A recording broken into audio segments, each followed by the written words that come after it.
e lātu. Minista e ako mo e ako ngawe, Honorable Moale o tunuku, ko e whawhi whalanglangia ai katoa ngā hei lala o e whiawhini. Whatapu atu ki he minista e tak mamata mo whulau e vewa, pia koe minista whukia ki he ngahi ngawe lalahi Honorable Se Misisika. Whatapu atu ki a Honorable ki he toi ngai kau minista e kapneti, pia iai whatapu makehe ki a Honorable ka peri lan mata, whawhawhonga tonga tapu hongo furu, mo e kau whawhawhonga whalea lea o ku i he holo whamanatu Queen Charlotte. Whatapu atu mo haataki lotu, iai whoke e whatapu makehe ki he kau whawhawhonga me ngai whanua muli, pe he whoki ki he pule lahi o e takmamata, pia mo kau taki ngā ue hono kotoa. Whatapu atu ki a whalekao no mo haamata pule, kau whakamau, ngahi kalapu kai o maa whoki, a ki mo tolu o mo mea mai ki he tau whiauhi o e whiawhini. O kōkole ki huwhanga ngahi tala whatapu kakato o e lotu pia mo whanua ka he a tā whoki ke kamata e tau polokalama o e whiawhini. Aia ko e tau sivihiwa mā i moa, taha pe ngahi whiauhi o e katoa ngahi lala uawhe uaono. Pea kōkole ai heni ke kātaki o kamata akia e anga maheni ngahi o wau peheni. Aia e whakahoko atu ai lotu kamata e whai whekau lisiate nuku. Malo.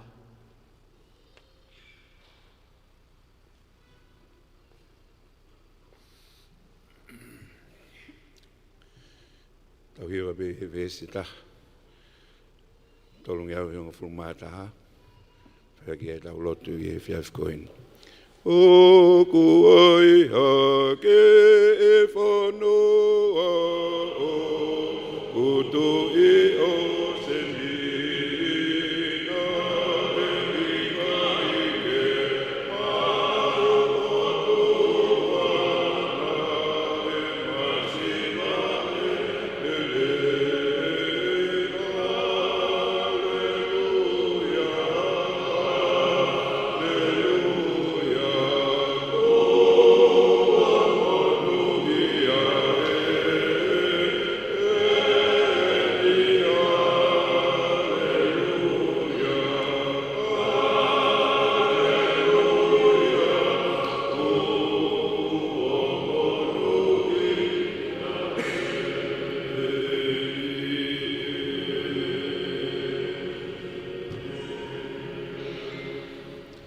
Lad bea e ki ves ko ni be me folofola fai ake tau folau loto i he kātoanga o e whiawhikoini. Sā me te au hongo flumahi wā, ves te au hongo flumao no o pehe. Kuou nofo akitari ki ho whakamo ui e Sihova, pia kuou whai ho ngahi tūtu nina. Kuou nofo akitari ki ho whakamo oni, whakamo ui e Sihova, pia kuou whai ho ngahi tūtu nina. Ki tau lotu. Tonga, whanua monu ia, he otua ki pēa Sihova. Koe otua e a Fiona, koe otua e taki mamata. Tālu pia mei he kamata anga na e mā i moa ho a Fio ke whaahinga i tangata. Pana ke taki mamata ia he ngou e i te ni pia tala ki aipa mono ngahi tūtu uni ke tauhi.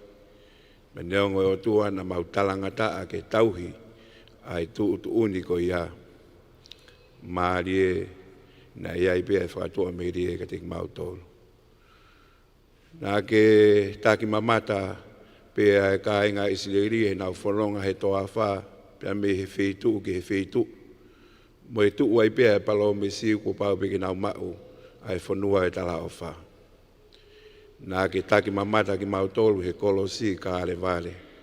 Pia ke toho aki ia ia mamani ko toa na maupau ki he mate pa me mala ia taingata hao whakia e mau muui. Mā i moa ia e uraki whaana ne taki mamata pe ho mau ki whanua hapai atu ki langina e otua. Pia tuku ai ho mau koloa koe otua motonga ko mau tofi ai. Polo kalama ia ko teu he ek minister ka ma ai CEO ka mai kau ngau e potu ngau e tak mamata ai wiki whakakoloa hono ua malo eni, ai wike hei lala, ke fia ai pa viki.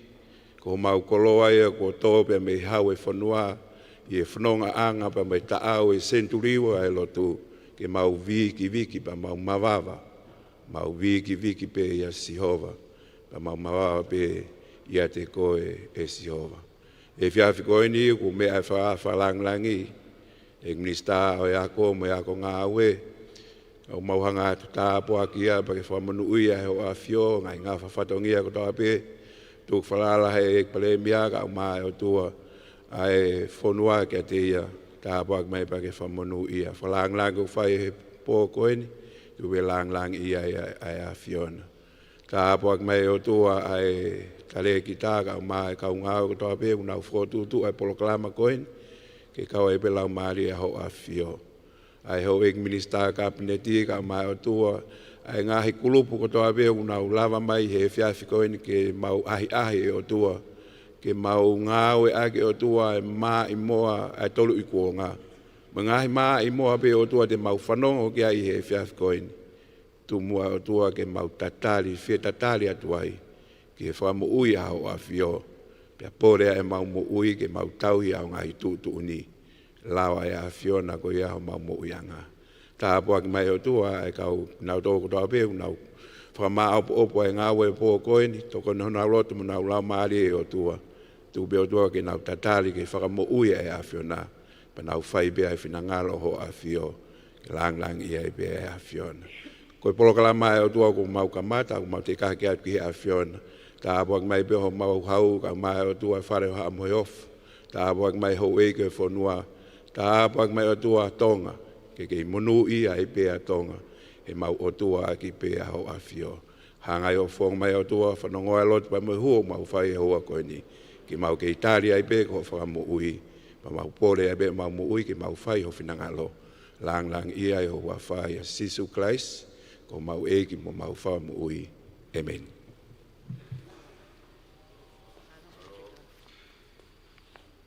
Ko le ke u whamalmalo at pehelot le leiko ena kamata ke tau polokalama whe auhi ki he kātonga hei lala wā whe wano. Ai ko e lotu kamata e whai whikau lisi a te nuku. I he whainga maari ko ni e whakahokata e tau lea talitali.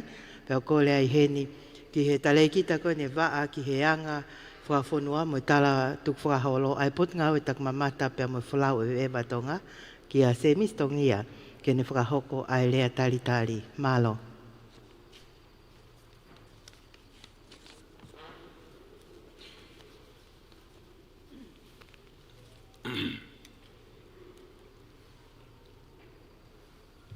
Whatapu ki he atua mafi, hau tairiwa unvesi. Whatapu mo hau o tonga, tama ko tau tu pou ono. Ka whake tahine kuini, nana spau tu aho, mo whare o ha mo ofu. Whatapu ki he tui whakare o, pirinis kalauni, ulu ka lala tu pou tok. Tapu mo e Princess Pure, hau eike whanua. Whatapu ki ha matapure, mo ha tau i whanua. Whatapu mo e whakawhalangilangi, o e aho, eiki minista o e ako, toke tā mo are o tunuku. Whatapu mo e tangatai ki whaifikau, mo ha lotu. Ko whatapu atu ke te kimotolu ko whakamau, pe whaki ngā hiwa kotoa, o tau lo nuku i he whare koini i he whiawhini. Whakatapu atu whoki he hou eiki mo e kāinga katoa ku mea mai me he ope, tapu atu ki a tongo, whare ka ono mo ha matapure. Pakou kore ke huwhanga he tala whakatapu kakato e whanua, mo e talangata hei e te au o whai ki tua mama, ka a tāke whawhonga atu, a ek minista o e potunga oe, pe pehe whoki e CEO, i hono whakahoko e whatongia, rea taritari o e polokalamani. Ko hiwa, e konga mahu i ngai ho tauanga whakawhonua. O hoko e hiwa ko ha sio ata ki ho tau historia, pe ko e dictionary mo uia ki he tau rea whakatonga.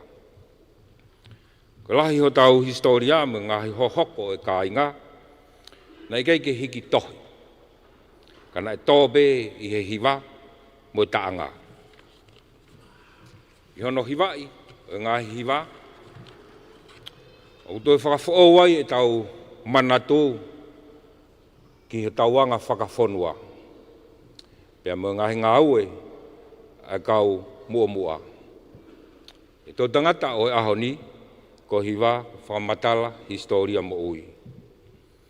Ko hiwa ko matawai whukia e taha o e rea whakatonga, o ku omia e rea tonga whakai eiki mo heriaki.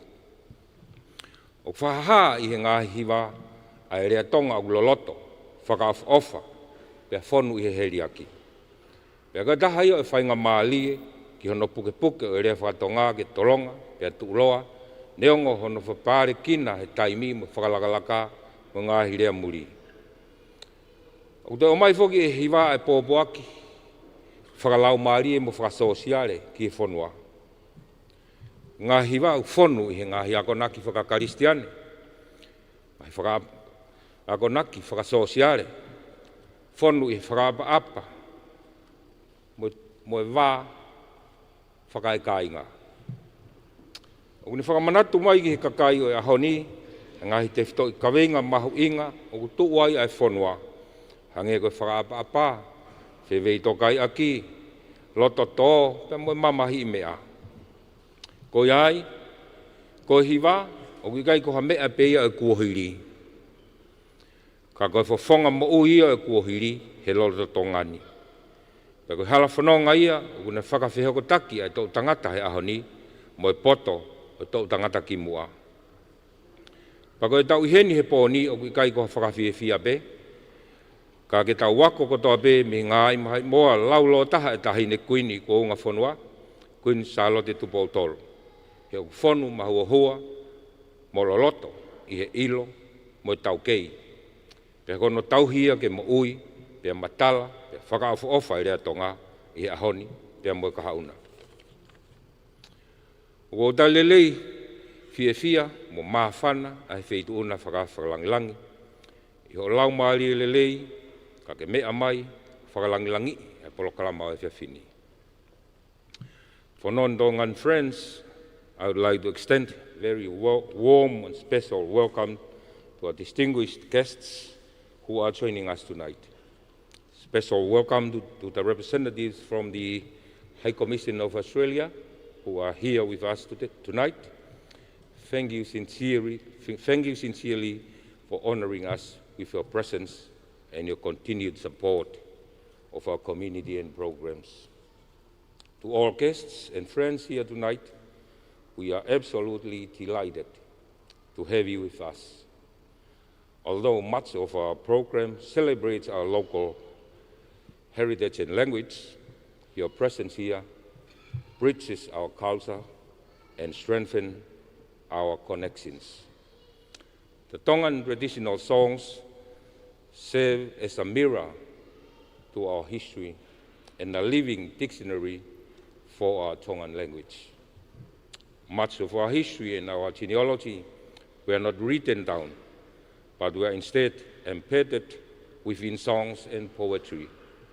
By singing these traditional songs, we renew our memory and commitment to maintaining Tongan way, oanga whakawhanua, oanga whakatonga, and the great deeds of those who came before us.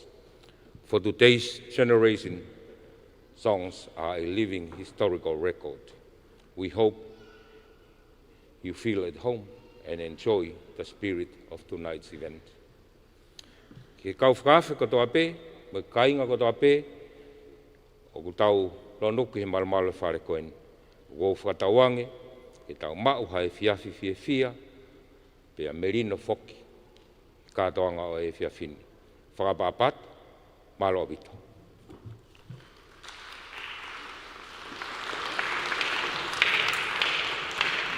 Malo se mistongia pea mo e lea taritari o e whiawhini. Our theme for Heilala this year is 200 years of grace and faith, celebrating our heritage, embracing our future. Ko e ka venga whuke kātoanga Heilala o e wafe wāno ko e uange au tau o e kele si mo i tui. Kātoanga i ho tau tukwhakaholo, whālute, ho tau kaha o. ko se misi tongia ko ia fuki ni toka ngai ai wa a koe ni anga whafonua pea mo tala tuk whakaholo. I he whia whini u koe ai whe auhi e ua o ku o silesisita mai ngahi kalapu i loa i tongani pakoa te whamaloho mo pōpō mai ki he katoa ngahi lala o i tauni. Ka ki mua ka mata ai whe auhi ko loto pe ke whakawhiloa kia te tau kau whakamau o e whia whini ka umaafoki ai ātita. Ko e kau whakamau he whia whini o ngau toko nima ko kole at ke tau kātaki o taitari rei ai tokoni komisiona polisi atu naisa tau moe peau. O ku kau mai foki ki he tau te pile whakamau i he whiawhini ko e pule ako ia o e ako maalunga o Tonga, pe ko e Tonga High School, ka o ku whaiva pea i kai ngata pea ai o ku maarie pea ve tonu e ni taulunga. Kai ke sola ki hatoko lahi ai whewhine ko ni, ka atake o paspasi mai a Ana Veikoso.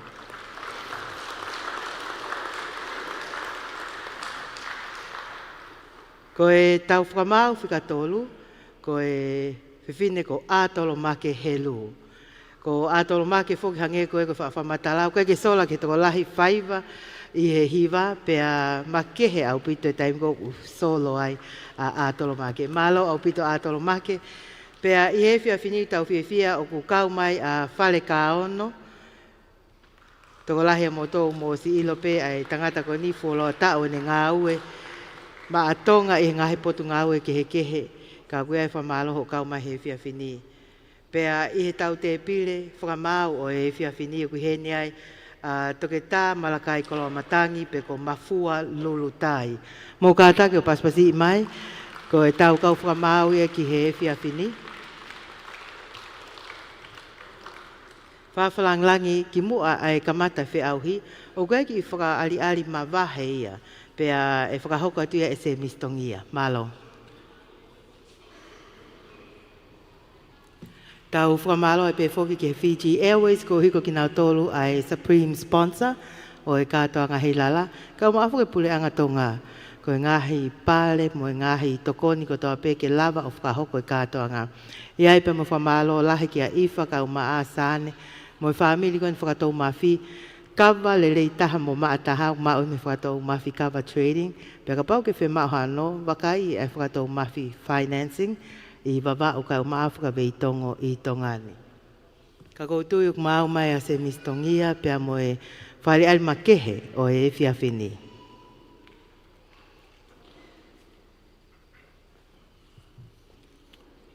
Kore atu ki he hikure o ono aho ke mo whamore more o lava mai. Kainga ko e ki whare ali makehe ko ni. Ko e kulupu ko ni hikure o ono aho. Ko e kulupu ia na fofoai. E whakaukau ko ni i Nusila. E punake ko ni ko tu i whanua lava kaiwelata. Pea kune a iheni he katoa ngani, mo no foha ko uruaki kaiwelata, ke na whakaari mai ka ki tau tolu a e ongo motua o e tau ngahi me areani. I whakatakano mo tui, na pehe tui ko e uhinga e hingoa ko ni e kulupuni, hikure o ono aho. Na uhinga ki he ngahi hiku reo, o yongo e kuohiri, o kutoe mai, me he kuohiri ki he ahoni. Pea koia eni, o ku whaihono puke, e he punakeni, ke te lava ke whakamo ui. Ko ngai mea rea koe niu kawai whangwhangu, mimiha, tukipitu, kerea, whanguna, pea moe utete. Koe whanguna, koe mea rea fo o ia ko ne tānaki mai, ke he ngahi mea rea mo tua ko ni atonga. Pea te mo mea mai, whakawhalangilangi pea pehe ki he kāinga hono kotoa, e whakahoko atu e he higureo o ono aho, a whakaari koe ni. Pehe he punake koe mea rea koe ni koe whanguna, o ku whaupe a mea rea koe ia ke tokoni, ki he kere a. Ko ta weni whakafufua, ki ta weni e uange au, whaango fulu tupu, pe ko uange au ni mango fulu, ai more, ai konga lahe ngahi mea rea kani. Paku omi he pōni ki tau tolu, ki tau mamata, mo mea ki ai, i he whiawhini. E hoko ai polokalama koe ni he whiawhini, mo whakali ari koe ni he whiawhini, koe kamata anga ia, o e whengau e aki, ke whakamo ui, ai ngahi mea reani, i he tau ngahi hiwa whakatonga. Ka mo mea mai ki he kulupu, hikure o no aho, tu i kaiwelata mo kulupu i he stage. Aloha pika.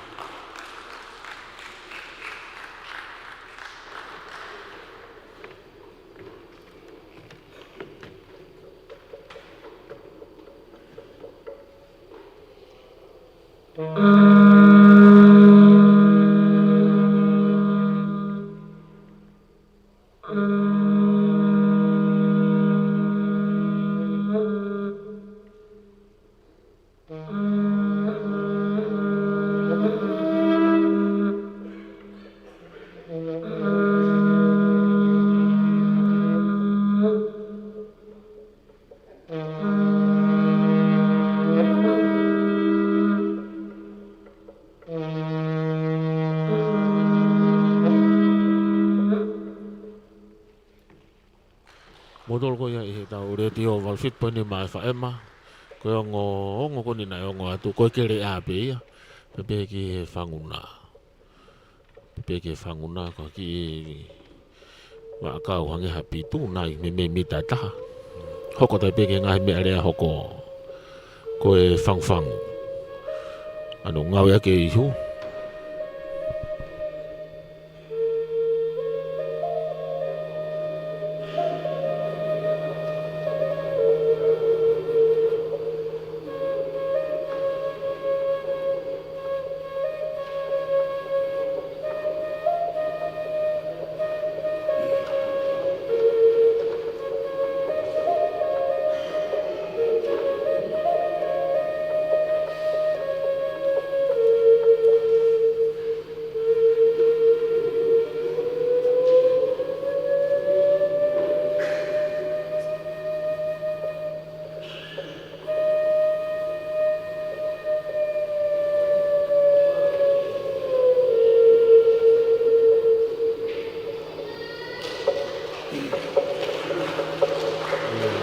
Whangwhangu.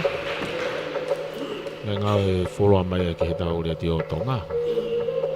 Kone kuongo nā tu i he lorotongani.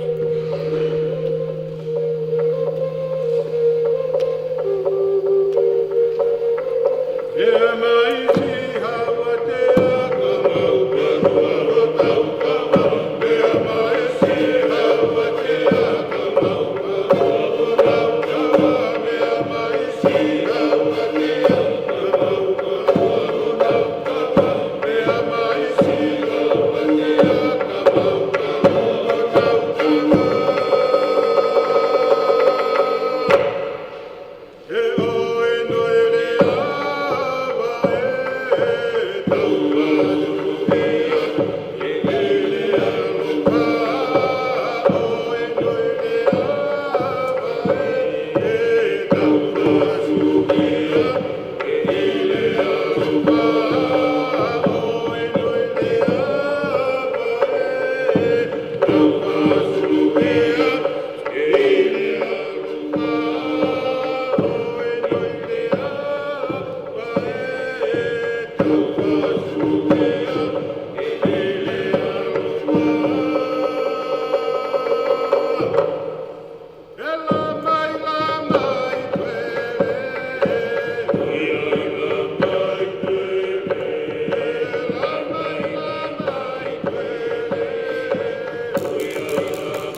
Ngahi mi ari e nao no. mai e whiawhini ai hikule o no aho ko e ngahi ongo ia me he kōhili.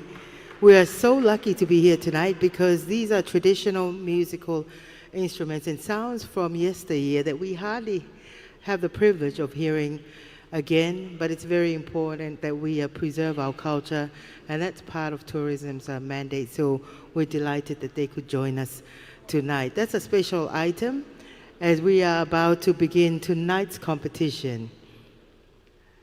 Whakaonga Taipei ki motolu ki mua kamata tau whiauhi ko whakahokohoko e ni.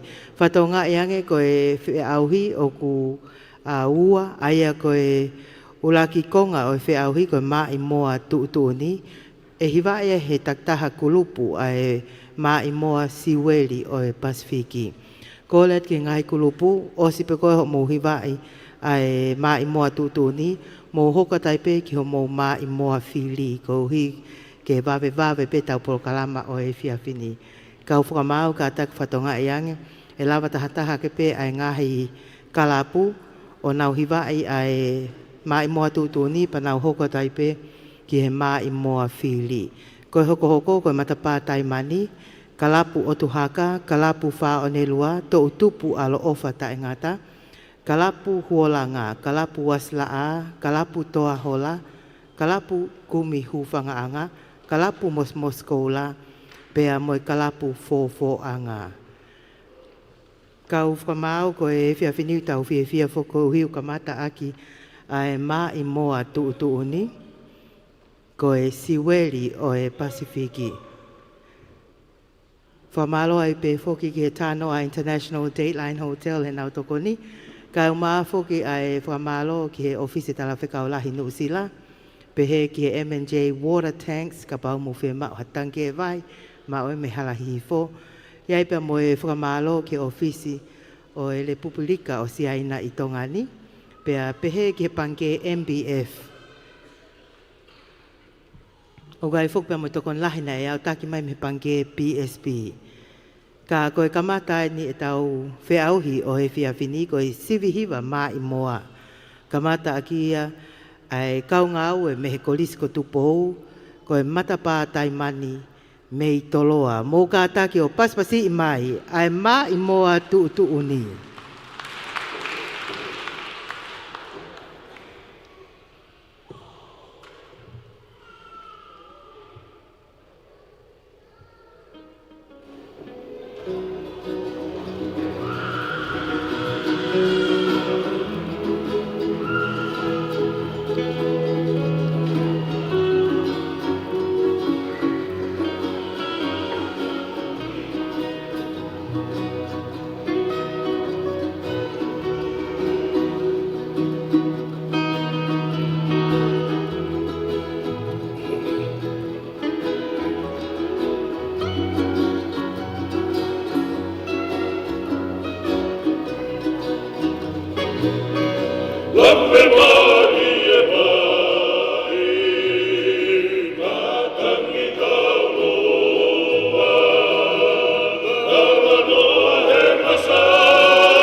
Ko e matapā taimania me toloa pea moe ma i moa tu uni sivihiva o e fiafini ko e siweli o e Pasifiki. Kau whakamau te nau hoko taipe ki he nau ma i moa fili. Pea o whakahoko mai te nau hiva i atu ai nepitu no. O wiheni whoke e Palestini at na isa fihaki mo e toenga kalapu mo kātaki. Ko e ne mau pe kau whakamau te tau hoka tu lewa ki he Fasi honoa ka taki ki he mai moa fili. O si pe niu tau hokot ki he kalapu otuhaka, kalapu whaonelua, hufanga lupe. Kalapu huolanga, kalapu waslaa, ka maafu ke kalapu toa hola, kalapu kumi hufanga anga, kalapu mos koula, mo e kalapu fo anga. Tau whiwhia whuka uhiko awha historia ni tongani u tau lalaka te ngahi taimi o ku whakakoloa au pito ke tau mo uhiko huange au tau. Ai lotu whakalistia nei tongani i ahonina e tau i he lausi i tatala i ngahi maka na i tongoni e toai ai potunga awe se mistongia pe moitimi i haatafu pea iai mo maa whana makehe ai ka inga i kanok polu ka uma a foki a hawakatolo mo fupua ko whanangotala noa he lotu lelei pea na iai ngahi teu lelei mo whafu ofa ahoni whakahoko mai he kautangata me fupua ko whanangotala noa na whakaongo mai he fiaf kotoa ki he ngahi tale niti, ai ngahi polokalama ko inu whakahoko atu, so saya maasi mo ki nau tolu, maa loe pōpō lelei mai. Kau whakamau, koe tau maupe, tau hoka tu lewa ki he maa i moa fili, aia o kuhiva e tuai ai nepitu no. Kātā ki o mō paspasi i mai, ai matapātai mani mei toloa. Amen.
Ko atnai sa whihakia pea moe kalapu matapa taimani mei toloa pea moe nau hiwai ko ia ai nepitu no ko mai moa filia o he whiawhini.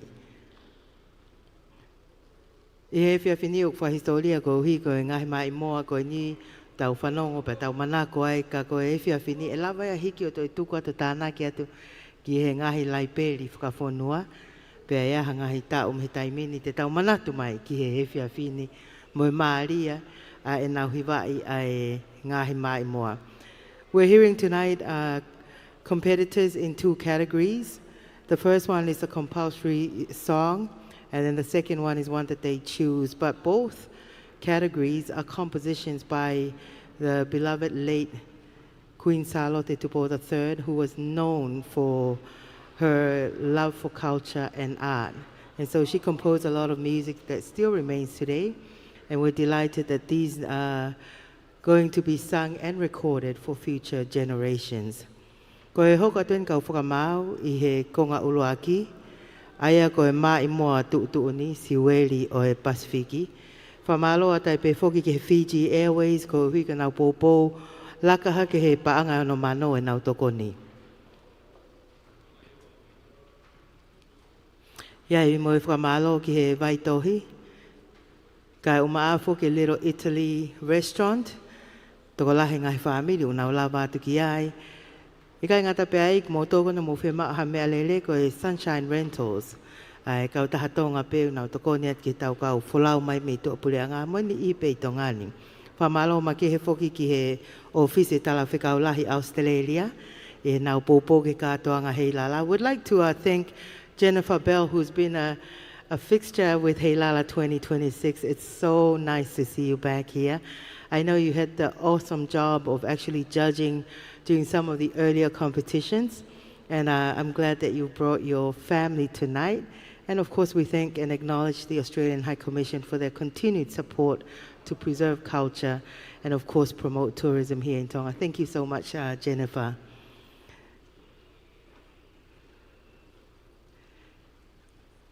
Whamanato tai pe foki o kuiai ai ngahi ofa nai toki au taki mai ke katoa ngā hei lala. Ka wai ai tokon lahi me tāno a International Dateline Hotel. Tahane ngahi kau tahak wholoa tau mai nau popo i ai katoa ngā hei lala. Whamalo tai pe ki he whakatau Mafi Cover Trading pe moe finance. Pe a pehe foki ke M&J water tanks i he hala hihi fo. Ko e ngahi pale o e whiawhini. O kuiai ai pale ki he kalapu kotoa o kau mai. Ko hui koe ko ngau e whaingo fua. Ai whakatahataha mai. Tau wakai atu whaofa ngahi teunga. Ko e kalapu hoko.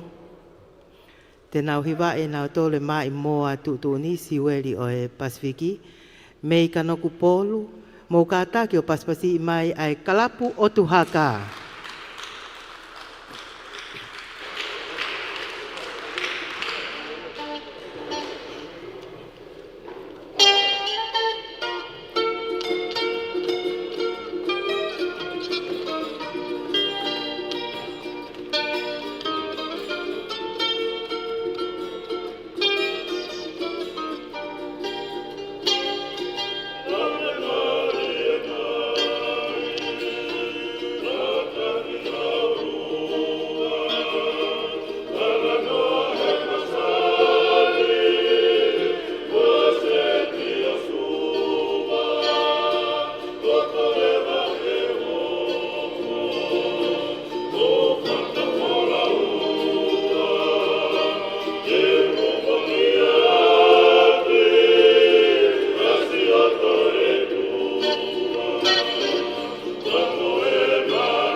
kanopolu ko e kalapu o tu haka ia mo e ma i moa tu ni. Kau whakamau ko nau ulaki hiva ia o e whiawhini, teu mai e kalapu o tu haka mo e nau ma i moa whili.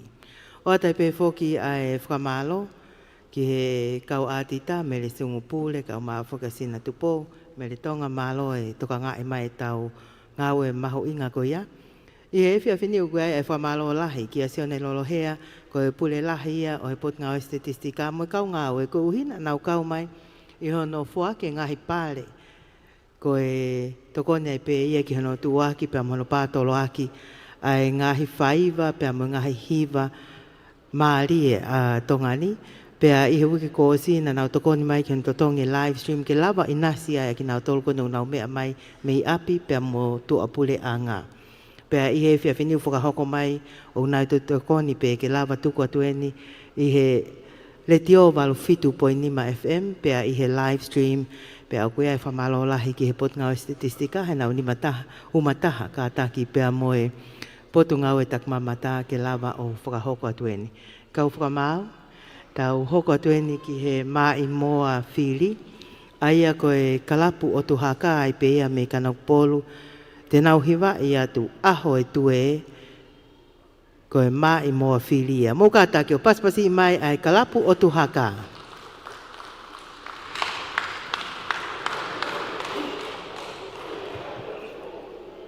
Oh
Kalapu o tu hakae me kanakpolu mo e aho e tue.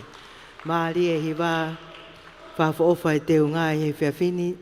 Taha pia whaafu ofa au pito. So te uli uli mo hine hina pia kahoa maile. Kātake o toi paspasi i mai ai kalapu o tu haka. Kia i whuke whakamalo ko uhi ka ngahi tokon ko tau pia wau taki mai ki kātoa ngā hei lala o i tauni. Whamalo ki a Stephen Whehoko ka uma a whuke a tina. Pea moe Whehoko Arts, ko uhi unau tokoni ma mai pe, pea moe kalauni o e whine mui koe te nei kuna ai Miss Heilala, pua whiri Miss Heilala, pea wate whamalo ki a Stephen ka uma a tina me Whehoko Arts. Iai pea moe whamalo ki he Tonga Cold Store, pehe whuki he Lion Liquor, pea moe Liz, pea moe Timi, pea pehe whuki ki a Paul Johansson, pea moe Friends Cafe, i he hala tauwha ahau. Kau whakamau, ta wau mai ni ki he kulupu hono tolu. Ai te nau kamata hono hiwa e maa i moa tuutuni. Pea hokat lewa ki he maa i moa whili. Whamalo ai peke Chef Zero. Ko higa nau tokoni mai toa, tau pito nau mea tokoni. Pau nau whia ki tai tari kau ahi koe ki Tongani. Whamalo ai peke he pulelahi o Tonga Airports Limited. Pako kau taha malai wakapuna koe a Tongani. Pea pehefo ke pange pule, peko Tonga National Reserve Bank. Iai pa mo toko nao, taki mai me Star Rentals, kai uma a foki ai Tonga China Federation. Whalata o pito tau ngai whakataha mo e whetoko ni aki. Pea oku ata pe whamalo ki he whawhewhalanglangi e whiawhini e tuk taimi ka ke mea mai ki he kātoanga whiauhi sivi hiva mā i moa. I he funga Stacey he taimini o ki ai ai kalapu wha o ne lua mei la paha mō kāta ki o paspasi i mai.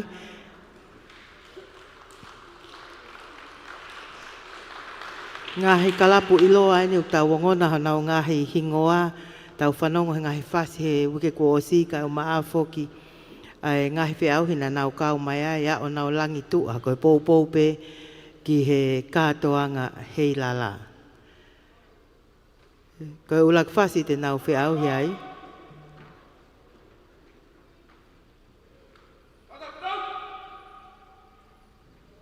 Koe mā i moa tuutuni siweri o e Pasifiki.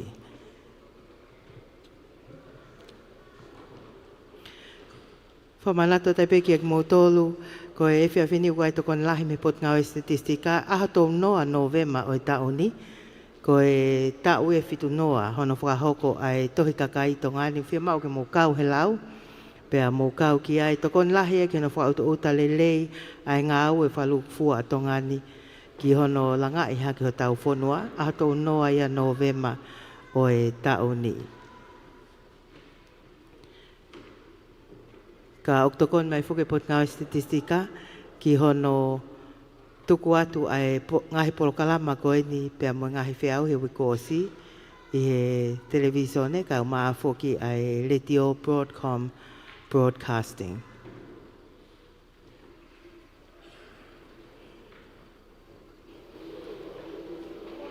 Hoi, mo tau ka inga ko e tau whiau i koe ni koe kulupu whika toluen kalapu wha o ne lua mei la paha. Mō kātake o paspasi i mai.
kata ke o pasipasi mai kalapu wha o ne lua kau o pito kau hiwa me la paha.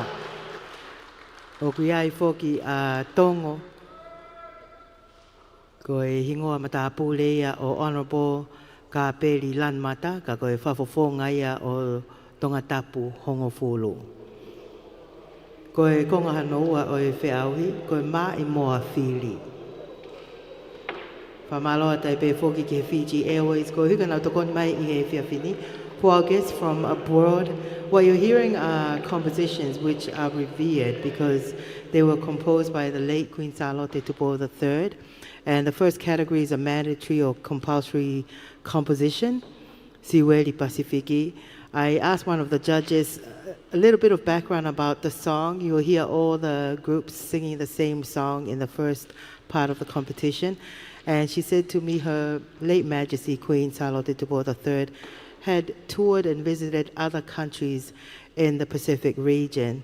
And she came to the conclusion, which we all concur with, that Tonga is the jewel of the Pacific, Siweli Pasifiki. And that's what you're hearing in the first compulsory composition for this evening. Whamaloa tai pe foki ki he tokoni lahi oku o mai me he ngahi kupwhikau aki, kai kamata ak pe potu ngā ue takmamata pe mo e puleanga Tonga, ko hi o kulawa tuko te ngahi polokalama ko ni ikai ngata pe whirimisi u kai polokalama tale niti ko whau hiva fo o ko whiau hita o lunga ngahi whaiva kamata pe me wike ko osi ko wike ne taha ai kātoanga hei lala. Pamalo tai pe tau kau whakamau ngāri o ku mau mai ai ulaki mai moa na e hiwa e he kulupu whaane lua. Kau kōlea tu ke mokataki o to e paspasi mai pe a tongo pe a mo e kalapu whaane lua mo e nau mai moa whiri. Te nau hiwa e tuai ai upe o manu mataongo. Oh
koe kalapu wha ni lua ia moe upe o man matango, koe mai moa filia ai kalapu wha o ne lua.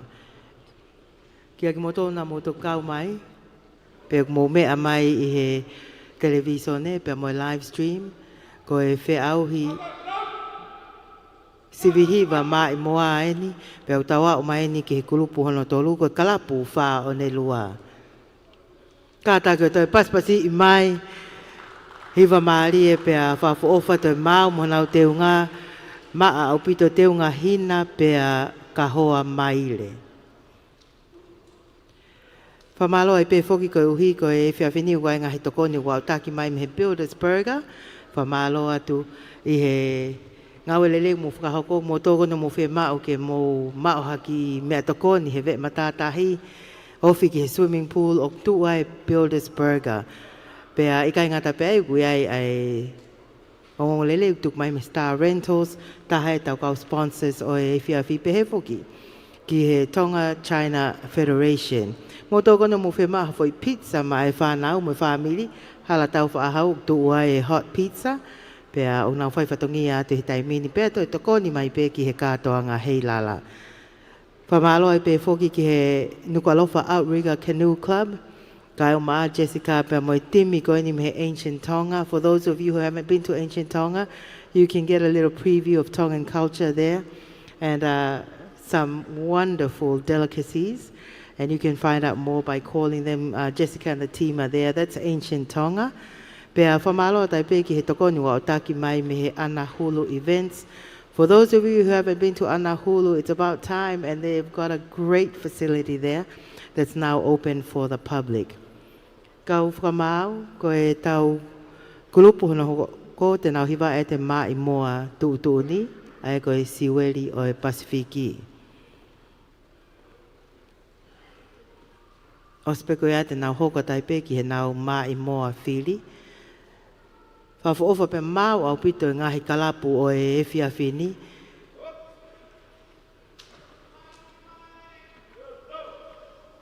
Mei vai ni mō kātā ki o paspasi mai ai kalapu hu whangalupe.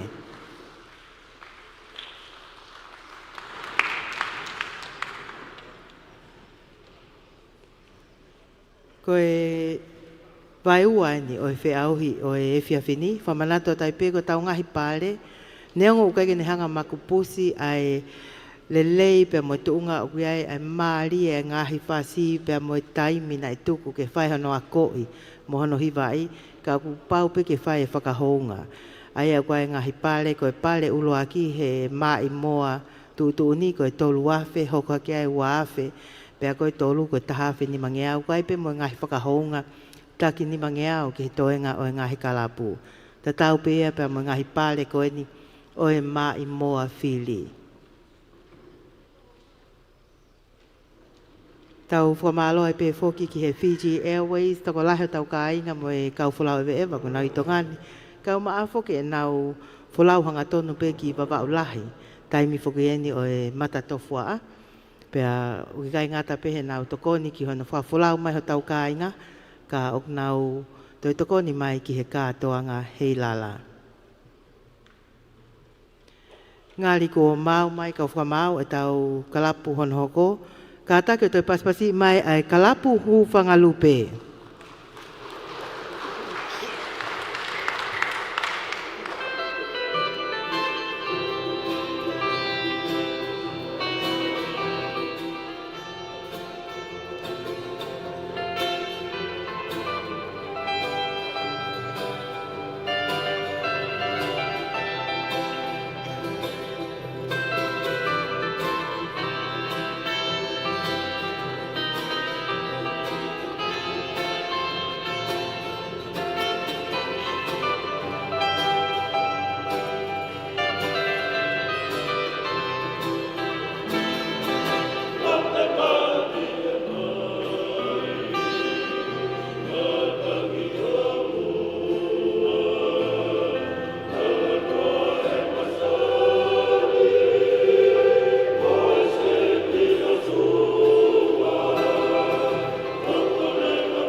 kata ke toi paspasi mai ai kalapu hu whangalupe mo i siwele pasifiki ko mai mo atu tu unia o e whiawhini. Whamalo tai pe foki whawhe whalanglangi i ho o mea heni i he whiawhini. I kai ngata pe ai kau ku tau whamalo ki kau whamau ngau e maho inga unau whakahoko i he whiawhi whakakoloa ko e ni. Ko e wiki hana ua whakeni katoanga hei lala ua awhi ua no pe au kuia e whamalo lahi ki he International Dateline Hotel ko la vei na mo ua upito he taimini tali e kau whulau e wewa kau maafako tau kainga me i tua pule anga. Ko wakai atu kei whamaapo opo ai ngaue ai kau whakamau to e whangamali e ko ni ke whakamalo ai ki he Friends Cafe kau maafo ke office e tala whekau lahi Australia pe he ki he Sunshine Rentals ko e Vaitohi Enterprises kau maafo ke Wilco Hardware nau tokoni mai ki he kātoanga hei lala ta o ni. Iai pe moe ofana o taki mai me he Liu Guest House whakataha pe moe tokoni na e o mai me he Tonga Cold Store. Ko e whiawhini e whuake ai pe ngahi pale ko e ni. Ko e tokolahi whuke ngahi kalapu ko ni na nau poupou mai i he wike ko osi. Mō ni tēnā tau kamata a ke whe auhi floor show. Ngahi kulup whaiwa ke whakalata ko e kau mai ngahi apiako. Pea i kai ngata pe ai ngahi floor show tā la ia tau whaangona i he tau ngahi kātoanga. Ka koe ni ko mau mai ai kalapu hu whangalupe pea mo e nau mai moa whiri ko e tali sola. Oku iheni ai a moana sinipata pea mo lisiate whihaki pea mo e kalapu hu whangalupe. Ka take o paspasi i mai.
Kātaki o paspasi i mai ai kalapu hu whangalupe.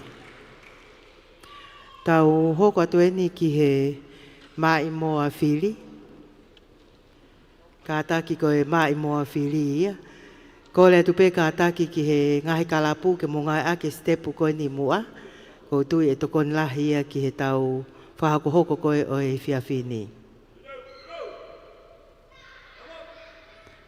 Kātaki o toi paspasi i mai ai hu whangalupe.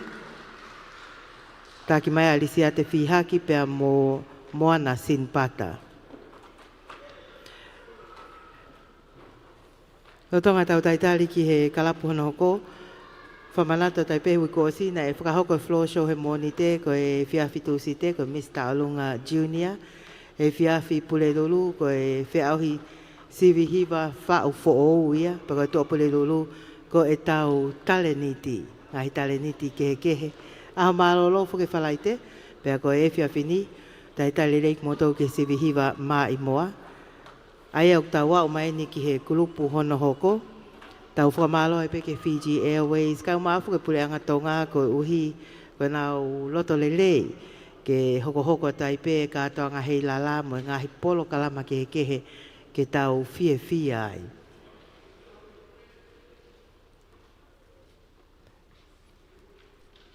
O atu whoke whamalo ke moto kono mokau mai he live stream mei toa pule anga. Ko lawe uktu uta i tonga ni ihi ke ngahi katoa ngā kehe kehe koe ai timi mei toa pule anga.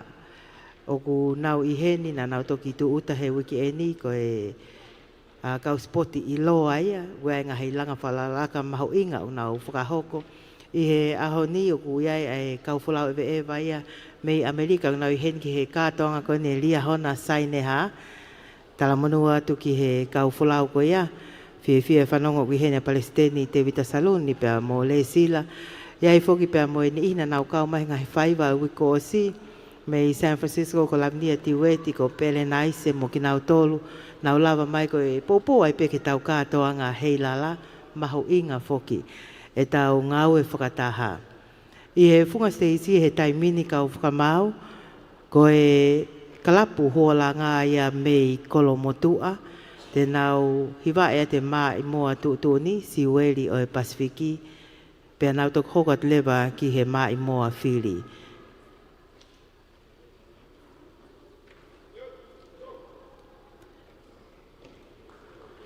Ko he kalapu hola ngā ia o kolomotua.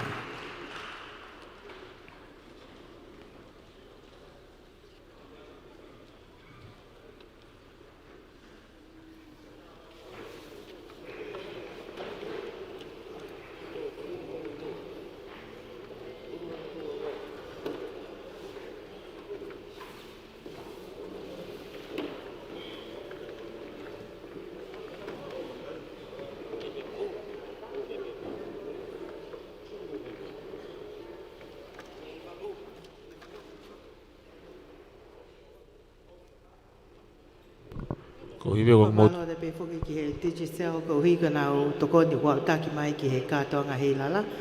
Pe he whoki ai whamalo ki he Wilco Hardware.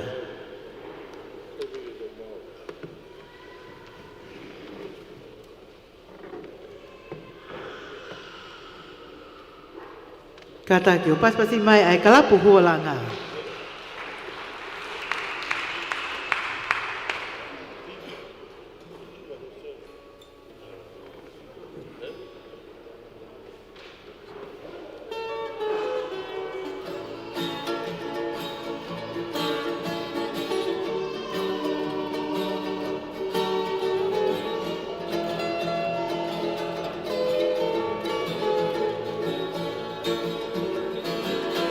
Lalle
Me kolomotua koe kalapu hoolanga ia pe moe mai moa tutuni siweli e Pasifiki.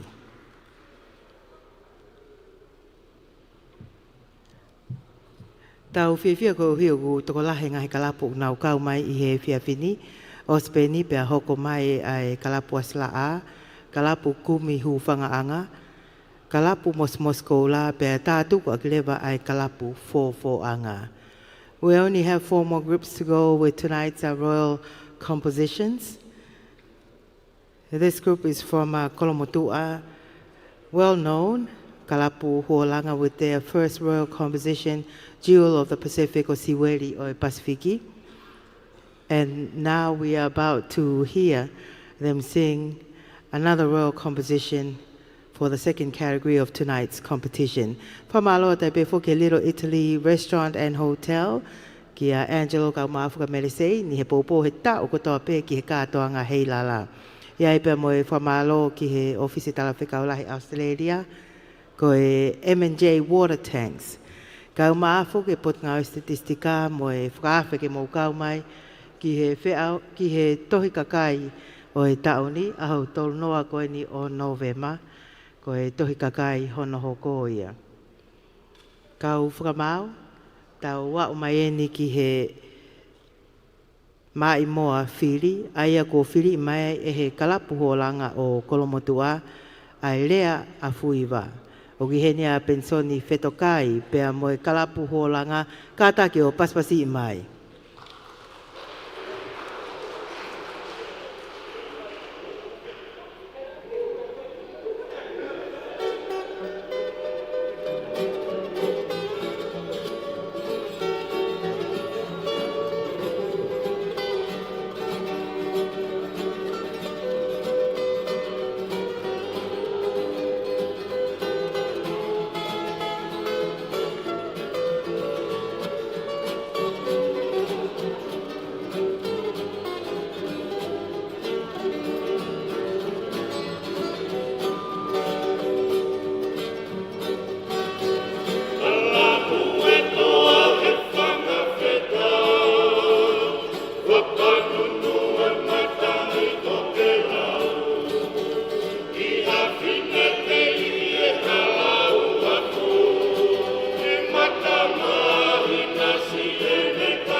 mea ko maseni ai ko pensoni whetoka ia pea moe kalapu holanga o kolomotua lea a fuiva. Maari au pita ngai hiva o e whiawhini ko tui peo ku whiawhia tō lahe unau mea mai i he televisione pea moe live stream kai ngata pe i tongani ka ko tō puleanga.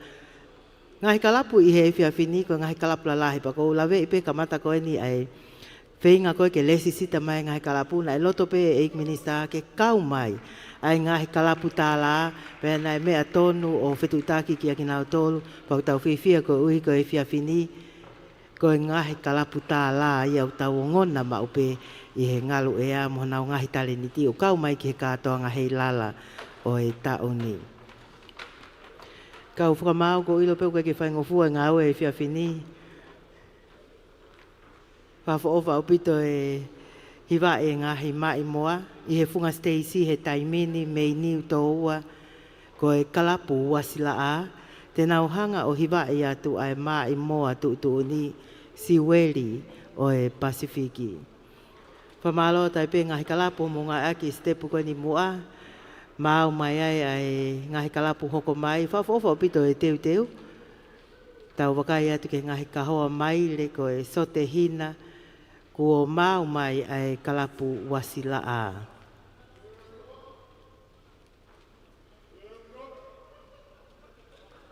Kata ke o paspasi i mai ki nao tolu.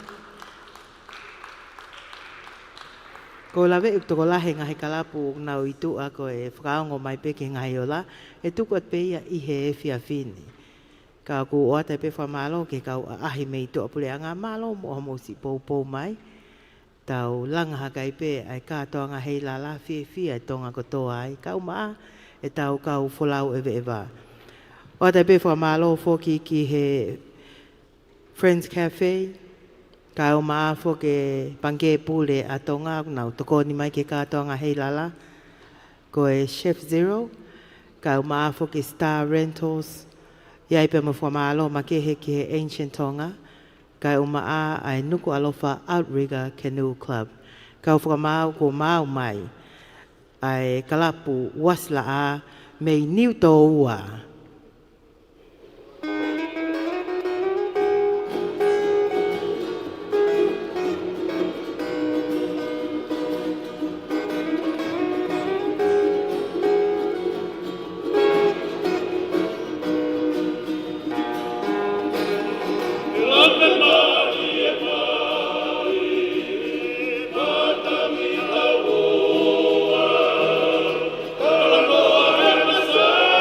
Thank you.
niu to ua ko e kalapu wasla aia pea mo e mai moa tutuni si weli o e Pasifiki.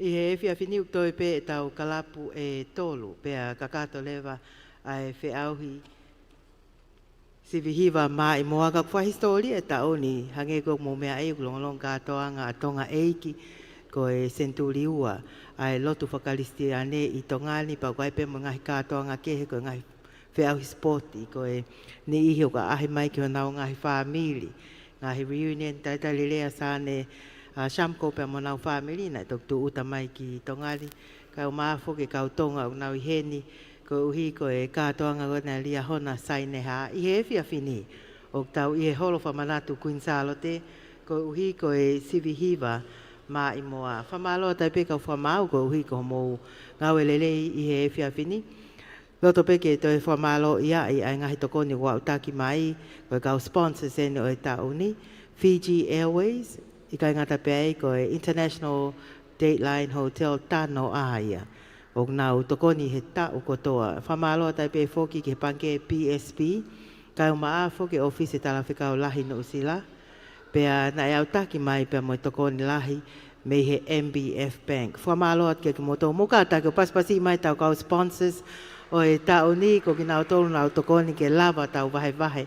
Ai ngahi tale niti o e whiawhini. Ko tui ko mau mai ai kau whakamau, ko e mai moa whiri, ai kalapu wasla a mei niu toa, na e whakahoko mai e taha e kau tangata, ko e hingoa e mai moa ko e puna lau, pea ko e mai moa e nia ai tamatui King Tupo II. O giheni ai atotoa po hahau, pea mo e kalapu wasla a, ke nau hiwa i atu ai puna lau, kata ke o paspasi I mai.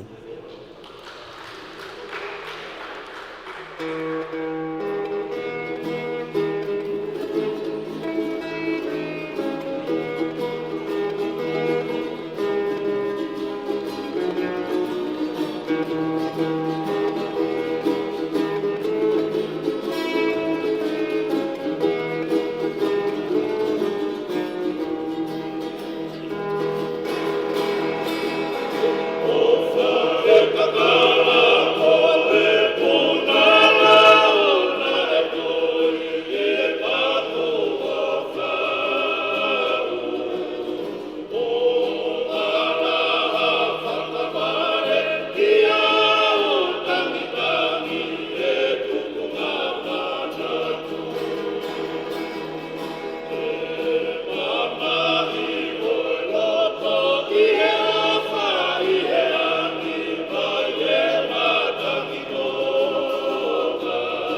mo a filia ai kalapu wasla a me niu toa.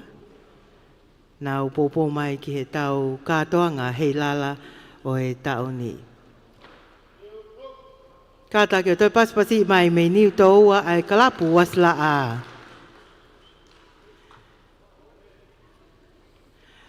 Kau whakamau ta wau mai eni ki he kalapu hono hoko. Ai te nau toi hiwa e tupe ai mai moa tuuni si weli o e Pasifiki. Whalata upito e te whanongo koeni ki he hanga he ngahi kalapu ki he kehe, ngahi kalapu tāla mo iloa i tongani. O hiwai ai mai moa tatau mo e kehe ngahi a fōpea mo e whaunga koeni e nau hiwai he whiawhini maari e au pito. Tau whiawhia whoko uhi o ku tuku atu e polokalama koeni he whiawhini. Tuunga hanga lele e pot ngau statistika ni whingai aki pia mo e pot ngau e takmamata o whakahoka tui e he broadcasting. I he taimini kau whamau ko mau mai ai e tau kalapu hono hoko. Me i hawelu loto ko e kalapu kumi hu whangaanga. Mō ka taki o paspasi mai. Ai kalapu kumi hu whangaanga. Kui kai ko hasola ani ke tau Stacey. O e kātoanga hei lala. Na nau i hene wike ko o si. Pou ki he ngahi whiauhi. I kai ngata pia ai langi tua he ngahi tālunga eni i. Ko e whiawhini o nau hene ai. Ngau e ake teunga lanu whakawhonua.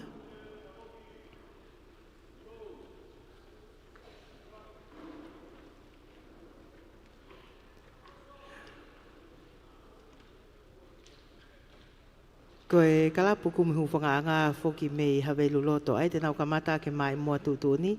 O speko iaku os mau mai nau mai moa whiri.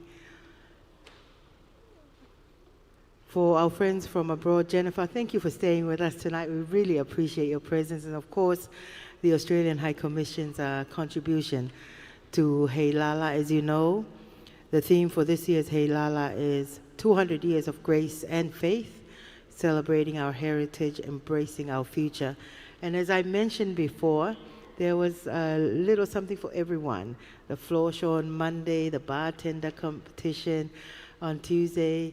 Also, we had our Mr. Alunga Jr. on Tuesday evening. We had the Chef of the Year on Wednesday, with thanks, of course, to Liahona High School. And then we also had on Wednesday new compositions that will be added to our National Library to be enjoyed by future generations. On Thursday, we had our talent competition. On Friday was a public holiday, also the block party. And then tonight, here we are with our royal compositions.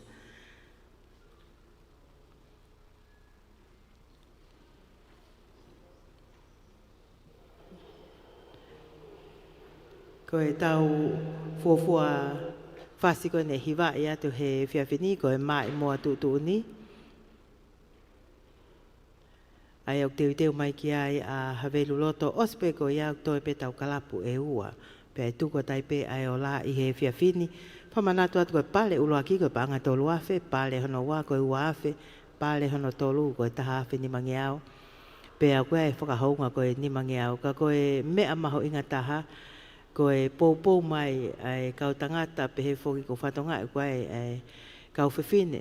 Nau pou aki mai ai ngahi mai moa koe ni. Pe koe ngahi whiauhi pe he niu ne hanga o whakaai ngahi kalapu ke hoko atu hono hiwai i he tuunga maolunga pea moe pou mai. Koe pātolo ake ai pe e tau ngahi hiwa pea mo ngahi tala whakawhonua.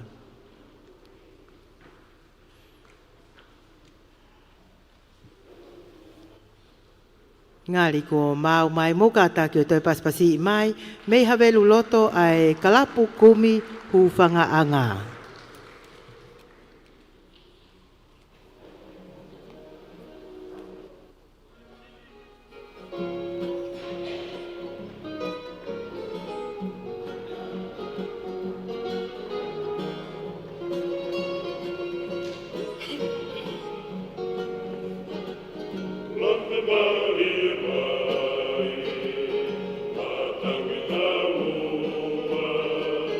Alamo he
Me havelu loto ko e kalapu kumi hu whangaanga ia. Mo e mai moa tuuni o e whiawhini siweli o e Pasifiki. Mo ka tako to Pasipasi mai ai kalapu hu whangaanga. Nau te teo mai eni ki he whiauhi po koe konga hanoua e tau whiauhi aia koe mai moa whiri.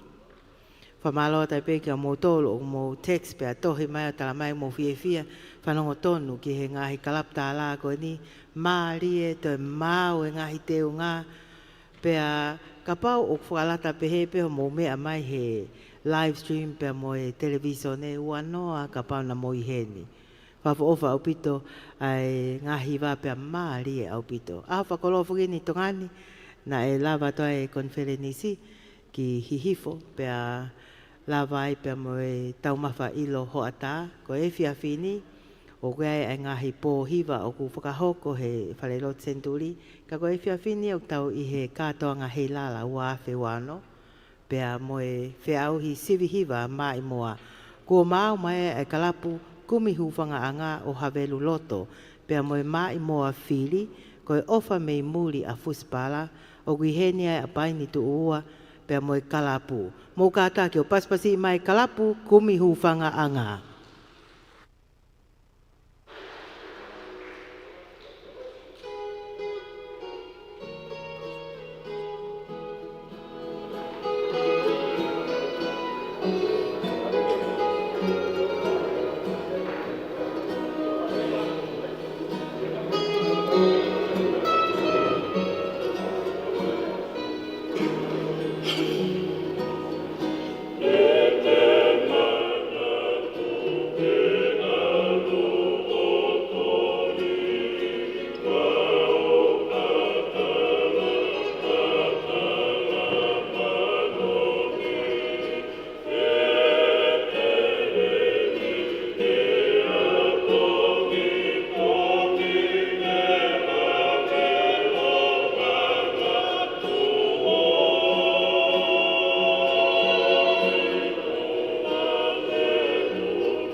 Kātake o paspasi mai ai mai moa fili ai kalapu kumi hufanga anga o Havelu Loto o kuiheni ai pe mo paini te ua na nau hiva e atu ai ofa mei muri a fuspala. Kātake o toi paspasi mai me Havelu Loto kalapu kumi hufanga anga. Ia foke whamalo ki a motolo ho mō kau mai ki he prokalama e whiawhini. Ia whamalo ki a koe Paula Waitohi pia mo e kautaha o kutokoni mai ki he kātoa ngā heilala. Na ia foke manau prokalama lo tonga wiki eni. Koe taha pe ngā he prokalama na e whakau mai ki he ngahi prokalama o wau ko eni pia mo e kātoa ngā o e heilala wawhe ua no. Whamalato taipe whaawe me he potngau statistika mō kau mai ki he tohi kakai i he aha tō noa o nove mai tao ni ko tao ene fitu noa ai tohi kakai pia koe ngau e mawhatuktuki ene oku maho inga au pito i he whia whiniu nau hanga o mai toko ni ke lawa tuku atu ai live stream o e whe auhi hiva mai moa. I he funga Stacy o ku teu mai ai. Mei maufanga ai kalapu mosimosi koula.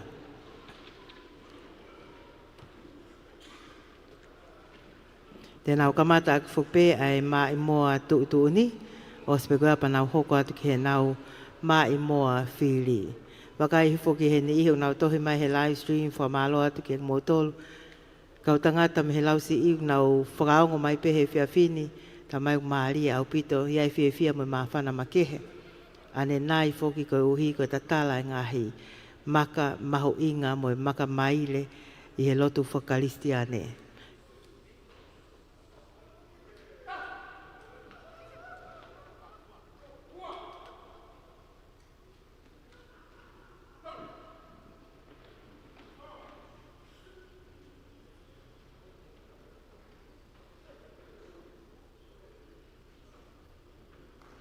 Malo mo katake o paspasi mai wike ko si na ia ngahi pale na ma o he kalapu mos koula pe hange pe ko ngahi kalapu ke he na anau tokoni ko lang tu a pe mo hiva e ngahi fasta olunga o e kau fine mui he wike ko si na to kau mai pe he fe a ko ni hiva i o e ngahi mai moa ai o tau kamata pe siweli e pasifiki pe a to hoko atu ki nau mai moa fili.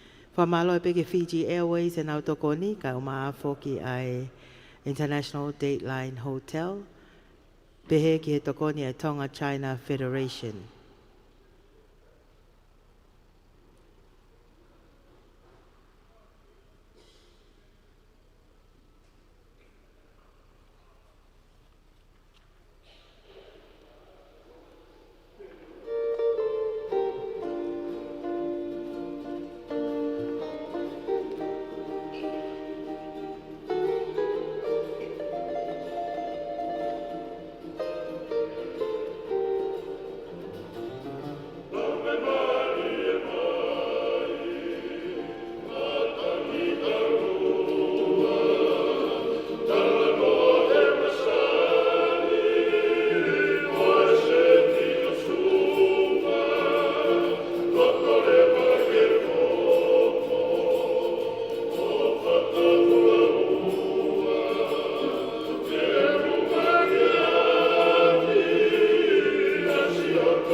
Kātake o paspasi mai me maufanga kalapu mos koula siweli o e Pasifiki.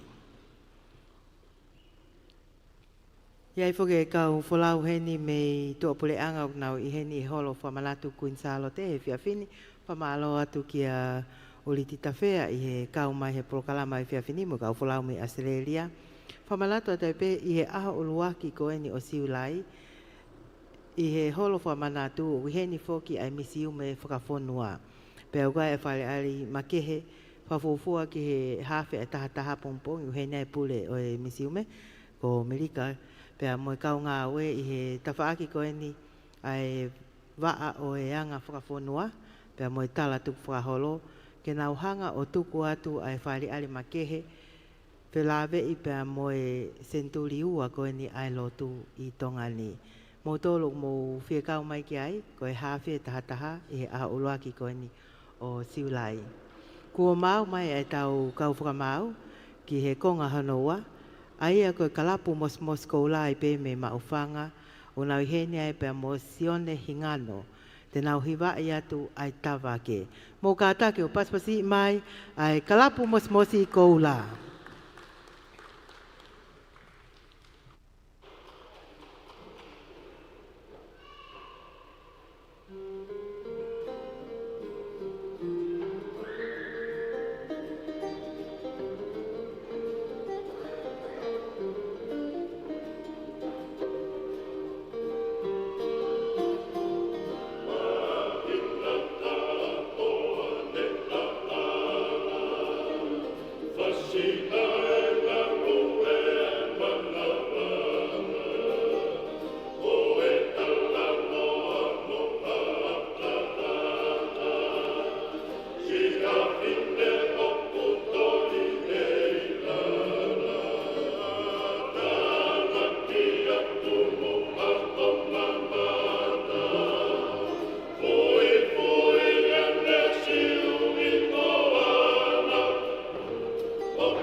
Tukua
Ko e tawa ke I hono hiwa I atu e he kalapu mos koula me maofanga taki mai a Sione Hingano. Mō ka take o toi paspasi mai kalapu mos I koula.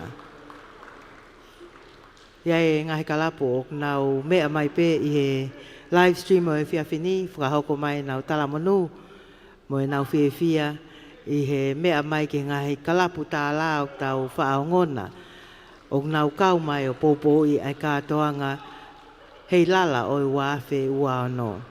Whawhalanglangi o tau wā o mai ni ki he kalapu whakaosi o e whiawhini.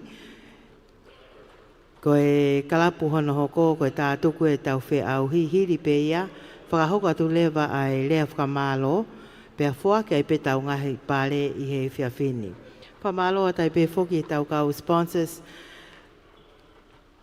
ko e tokoni lahi taha me pule angatonga, pia mo e potungau e takmamata, whamalo at ko uhi. Tau whiawhi ngahi polokalama ki he kehe whakalele he taoni, pia uglawa ko toa ea ko uhi ko tau ngau e whakataha. Iai pia mo whamalo lahi ke Fiji Airways, I he ngahi tokoni, kai ko taoni pe ngahi tau ko maliwa tu, malo au pito lavi ka umaafo kia alunga, ko sione mo toenga o I timi me Fiji Airways, I he popolele u whakahoko mai, mo ngahi ngau ko tau pe ke whakafulau mai, kau fulau e wā mahu inga au pito ia, ki he sektoa takmamata. Iai pia mo whakamalo heni ki he panke MBF, ki a Anton Sampathy, ka umaafo ke toenga I timi, malo e popolele ki he kātoanga hei lala, whamalo atu ke ofisi tala whekau lahi Australia. Ka umaafo ke e whamalo ke whakatou mawhi hange koe na e whahoko atu, o sia utaki mai pena o tokoni. Ka e mahino koe nuk whia mao ke tuku atu. Ai ngahi polo kalama koe ni he live stream, na e toi lava mai e laisane, e whetutaki ki ai toi o mai ai tokoni makehe, ke lava tuku atu eni I he broadcasting. Iai mo e whamalo makehe ki e Tonga Airports Limited, nau tolu nau toka ngā e ngahi mala e wakapuna ko eni I Tonga ni. Pau maho inga o pito whoke nau ngāwe, ko uhi ko taimi no wholau mai ai tau ka inga mei tua pule anga. Whamalo atu ki e Tonga Airports Limited. Ka bau mo whia maa hawheitu ke iai whanki whanei fua ko steak, I ko e ngahi tisi tika au pito. Ma oi he Chef Zero. Taha e kau sponsors, pe ko e ngahi kau taha unau tokon mai. I e funga Stacey he taimini me I kolofo o ko e kalapu anga, kau whakamau ko e kalapu whakaosi eni I he maa I moa tuuni. Whamalo e pe whoke tau kau whakamau o e whiawhini he tuku taimi. Ko e kau taki e nia mo e kau matao tau I hanau taktaha. E lia, ui hene ai whoke a mafua lulutai, ko whare ka ono, a tolo make helu. Pe he whoke ki a atnaisa tau moe peau, ka umaa a ana vei koso. Pe a mehe te pile o e ati tau, ui hene a sina tupo, ka umaa whoke a mele sungu pule, tokoni lewa ki ai a mele tonga. Whawhowha upito e teunga o e kalapu anga, tau wakai pe ngahi lanu ino tau whanua, so te hina, ka hoa kula. Whakatai pepe ki he ngahi lanu ai fuka o kuwilingia. Mōka ataki o paspasi mai tau kalapu anga mei kolomotua. This is your final group for the evening.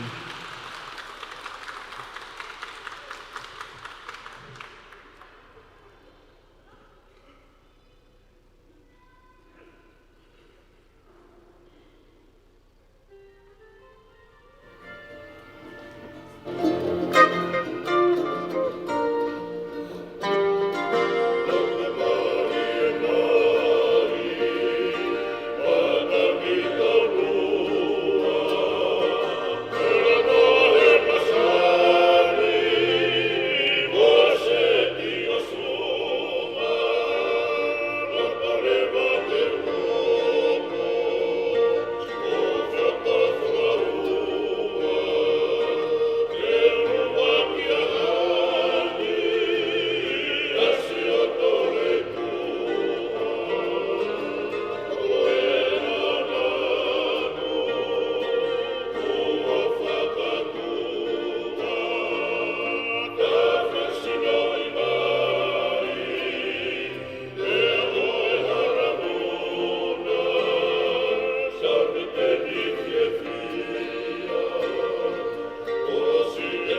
Mali e, koe kalapu fofo anga ia o kolo fo o pe a moe mai moa tutu ni siweli o e Pasifiki.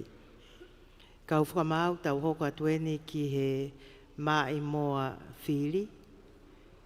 Lolotonga ai whakakato e ngahi maka, loto pe ke whamalo atu ki he tokon lahi ko mai me he Builders Burger, kau mai Star Rentals, Tonga China Federation, Hot Pizza, Nuku'alofa Outrigger Canoe Club, Ancient Tonga, Anahulu Events, Liu Guest House, pehe foki ki he Wilco Hardware Store.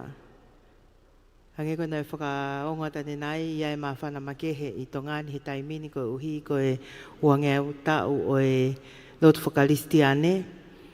Pea hoko taipe ngahi katoa ngalahi peheni, whamaa whana e mao mai me ngahi text, ngahi kalapu nau whakaongo mai, kau tangata me he lausi i. Tau te whito ki hawakatolo fupua ko whanongo tala noa, na nau hanga hao whaki foki ai ongo misnare, tali ai lotu whakalisti ane. E ahau me e mo kai ngā whamalo ato mo whanongo mai i he e whiawhini, mo e pōpō mai.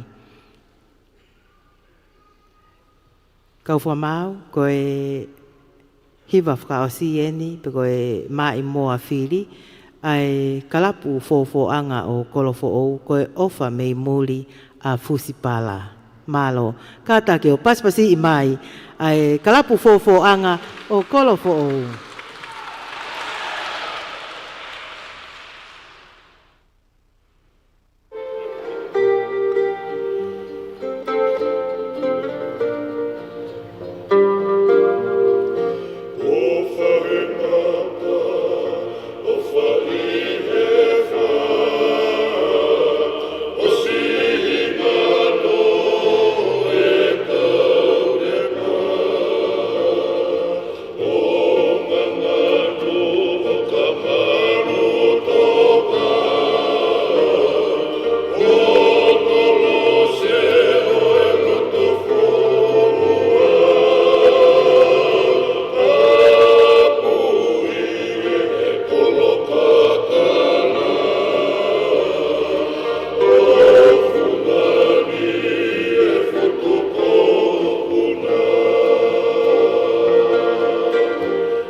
Me i kolofo o ko e kalapu fōfo anga ia mo e ofa me i muli a fusipala ko e mai moa filia.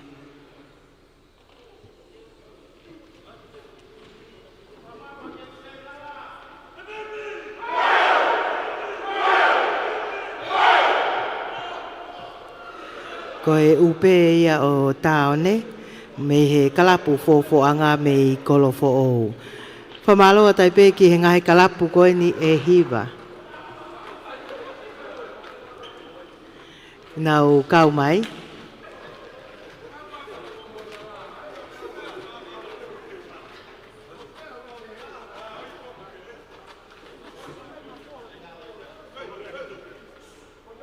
Ku fu fie kau whamau ko pehe pu hai o hinga o nau hanga o tau ta off mai, ta kau koe koe tau ta offi, koe maa whana.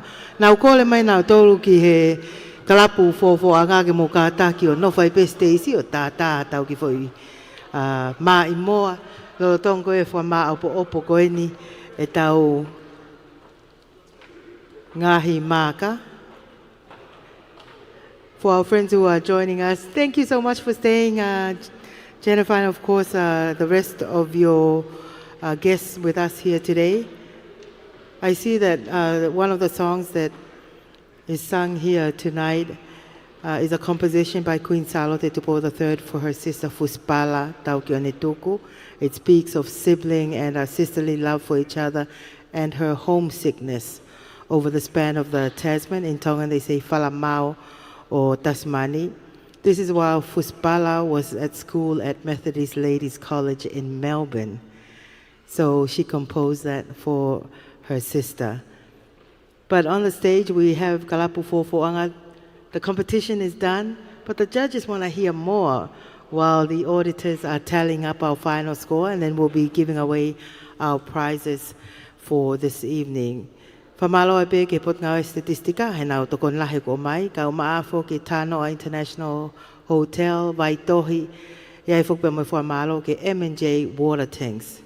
Me kolofo o, hoko hoko tai pe ai whali aari ngahi tale niti mo ngahi maa i moa, mahu inga upito e ni ki he tonga katoa. Ka take tau toi paspasi i pe ai Kalapu Fofoanga, lolo tonga e ngā ue koe ni ai ātita. Da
Mali e koe kalapu fofo anga ia. Ai e tō atu e te unga to e Mali e hiva to e ve tonu mo e whiwhine taulunga malo au pito. Kei ngā ue pe kau ati tā ki he ola o e whiawhini. Ka e whakaongo atu fōke e tau ngahi pale. Ko e pale uluaki, ko e tolu afe, pale hono wā, ko e wāwhe, pale hono tolu, tahawhi ni mangiao. Hea e whoki mo e ngahi whakahounga, ke tuku atu i he whiawhini. Ko tui pia ku toi mau mai peha fo i whasi taha me kalapu fōanga. Tā pia ngāri pe ia, ko nuku alowhai ni ke mōki tā mai he whiawhini.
We see how music, even traditional music, transcends age and language. We see our elders and of course the Kalapu Fofoanga singing and a young man jumping up, feeling the warmth of the music. But I also see our friends, Jennifer, tapping your feet to the rhythm. So that's so wonderful, and I hope you're enjoying tonight. Ko e whiawhini whoki o ku tau whiawhia ko e whiawhi whakakoloa ia, ko e uhi tau lava o whakahoko ai sivi hiva mā i moa. I he whainga maari e ko e niku whakahoko mai he tale kita e waa anga whakawhonua pe mo tala tuku whakaholo, ko mau mai ai lea whakamalo o e whiawhini. Aia e whakahoko atu e Honourable ka peri lanu mata, ko e whafofonga whukia e kakai o e wahenga tonga tapu hongo fulu. Ka koe me mipa ia e ko miti tala whafonua alapaha, o kuno o ai e kawha o kauhala uta ko e tongo. Tene hanga e ia whakahoko atu ai lea whakamalo o si pe ia pe a whuaki lewa e tau ngahi pale. Kai kātaki o paspasi i mai, tongo, Honourable ka peri lanu mata.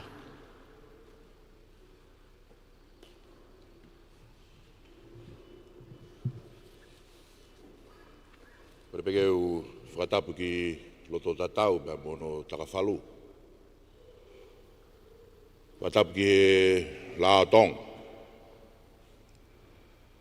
Whakatapu ki he mahina katoa u kei huhulu pia mei whangatapu. Whakatapu ki he ha maafu kei ato pia moe whare hoa moe ofu. Whakatapu ki he bua wakao e katoa ngani. Ako e eik minista e kabinete ni awhio, Honourable toke tā moari o tunuku. Ako e tala whakatapu e kua ato i hono tala mo ka puihe ka matanga. Tuke mua ke u whakamalumalo atu ai. Ka e tongea e whatongea o whai gaisi o to whakaangiangi he eik minista ke takua hamalo.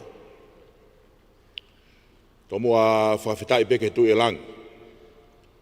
Kei whakalau maalia lele e wheituna eiki whakalang langi. Pea tau la kai e whiawhini pea mohono whatongia. O tuko e whawhitai anga pea e whiawhini. Whawhalang langi e kuai e lea o kauhala uta. O ku kalae ko iahano pāpani. O lau malia lelei ka ke mea mai whakalangilangi a honi. O ku matua ki haunga o bito. Pea moe whakamooni i kai toi vei ua, i he mahu inga ia e wheitu una, tau whito ki he potu ngau e ku i he malumalu e wheitu una. Ai tau whanau, ke pao mo tolo aki, ai maa i moani, ka koe maa i moa pe ia whanela. E whakamalo ki he tau kau whakamau, a mafua, e ki a atolo make.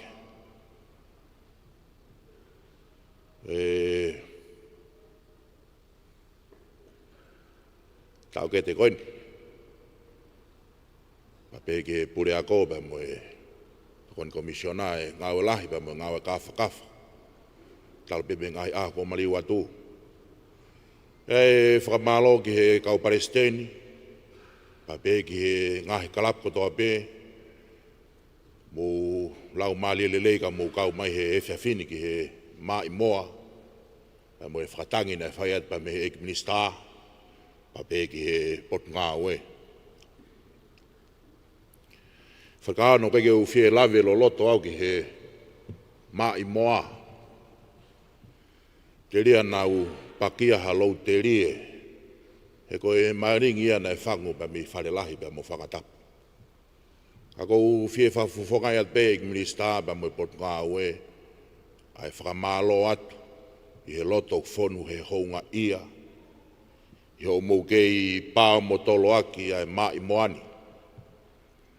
He kukai uwhi kaua e ne mahu inga ai makakoloani. I ngai ngata pe he tau ngahi sonata ai tō ngā. Kai te pū ai moto e ta fuka. Koe o tua mo tonga. Po tau tofia. Tau kū kau naka e naka koia. I he koe ni pa mo e kaha ua puke a fufula. To our non-talking speakers, Malolele and very warm good evening to you all. On behalf of the Honourable Minister of Tourism and the entire ministry, I stand to deliver the vote of thanks. Our deepest gratitude goes to our esteemed guest of honour, Honourable Dr. Moale Otunuku, for gracing us with your presence. To the dedicated members of the Kawa Club, our valued participants, and especially to our non-Tongan speaking guest from the Australian High Commission Office. Thank you for your enthusiasm and for embracing our culture. Your collective presence here truly made this evening a reality. We are deeply moved by our Tongan choir's retention of Te Mai Moa. This cherished piece, composed by our beloved royal family and exclusively written by the late Queen Charlotte Tupou III, is a beautiful testament to our custom and tradition. We also extend our sincere gratitude to all the judges for your time, discernment, and dedicated effort this evening. As we gather during the Heilala week, the most memorable and spectacular climax of our year, we celebrate the birthday of His Majesty the King. We hope this evening has brought us joy, pride, and taste of our unique spirit. Thank you for coming. May you all have a safe and blessed night. Maloa bito and good night. Kaya ha fatongia go la kai. Sin belo fatai o veve me pak. Leve fra ha tatawat.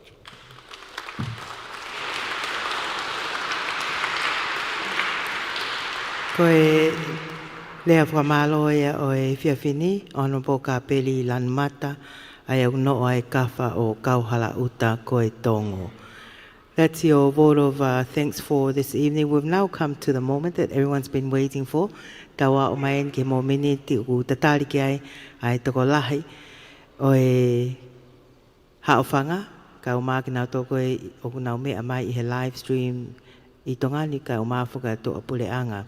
Ko le hene ki he whawhi whawalanglangi, ki he Eight Minister o e ako, mo e ako ngāwe, Honourable Dr. Moale Otunuku, pe lelei pe ki he wheitu una, ke kātaki o whoaki ngahi certificate, ai kau ikuna o e whiawhini. Kātoa ngahi kalapuku ai pe ngahi pāle, kau kore ai pe hene ki he Eight Minister o e Potngau Tak Mamata, ka o maafo ki e Potngau ki ngahi ngawe lalahi, Honourable Semisika, ke mo whoaki ai ngahi certificate o e whiawhini. Ko ngahi pāle hono kotoa, e tāna kia pe ma mi he ofisi o e Tak Mamata, ko hen pe kau ngawe he whiawhini. Pea pehe whoki ki he tale kita e waa, ki he anga whawhanua mo e tala tuk whaholo, se mistongia ki kātaki o tokoni, ki hono o atu ai ngahi o la, pea mo e whoaki o e pāle o e whiawhini. Tau whamalo ai pe ki tau kau whamau, ki a Dr. Malakai Koloa Matangi, pe ko mafua lulutai, ka maafuka whale ka ono, atolo make helu, ko ana vei koso ka maafu ki tokoni komisiona polisi, atu naisa tau moe pe au. Ugai foki pe moe whamalo ki he kau atita, ki a mere sungpule, ka maafuka sina tupo, pe mo mere tonga. Mo kata ke paspasi mai ki nau tona, e whakahoko ngawe, mau inga koe ni he whiawhini. Minister, kataki ke me hake pe muani ke whoaki ngahi certificate. Aia ko whiauhi o he whiawhini ko e sivi hiva ma i moa. Ko e konga uloaki na e tuku atuai ai ma i moa siweli o Pasifiki ko ma i moa tu uni ia tolu ai pale ai. Ko e ui et pe kataki hawhafofonga ngahi kalapu ko e ni o lava mai ki mua. Ko e whika tolu i he whiauhi koe ne maa i moa tuuni siweli o e Pasifiki, maa wai e paanga e tahawhe ni mangeau. O ku maa uia e he kalapu huola ngā, mō ka ataki o Pasipasi mai mei kolomotua kalapu huola ngā. Ka taki mai e whafofonga e kalapu koe ni. Ko e pale whikatolu, ko e paanga e taha awhi ni mangeau. Whakamalo e pe foki ki he Fiji Airways. Ka e uma a foki ai tokoni me he Digicel. Ko hai peha whafofonga kui heni. Ta ko e ni kui heni pe whafofonga. Kalapu hoalanga, paanga e taha awhi ni mangeau. Ka take o paspasi mai ai peha ki I misi ko e aho whaka historia e.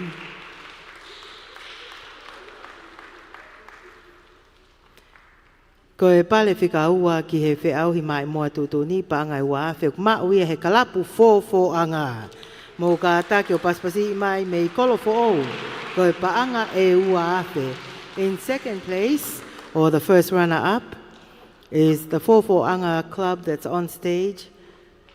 Winning 1,500 was Hualanga Club, and then in second place, Fofoanga with 2,000 paanga. Kata ke o paspasi mai.